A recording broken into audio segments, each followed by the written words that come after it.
બહુ સરસ છે. ડીજે છે, નાઇટમાં જે માહોલ લાગે છે તે ખૂબ જ સરસ છે. અત્યારે તો અમે બીચ પર છે. હવે કોઈ હોટલમાં જઈને ડીજેની સાથે એન્જોય કરશું, ડિનર કરશું અને 31st વેલકમ કરશું. સેફટીમાં પણ દમણ ફાઇન છે.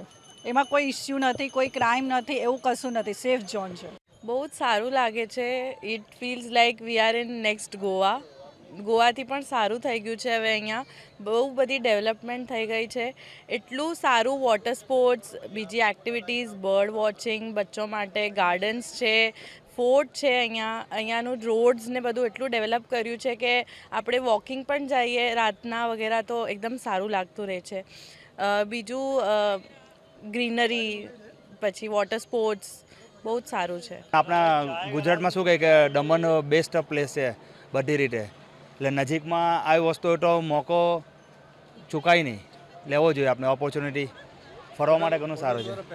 હોટલ દ્વારા પેકેજીસ ઘણા સારા છે અને ફેસિલિટીઝ ને બધું પણ ઘણું સારું છે.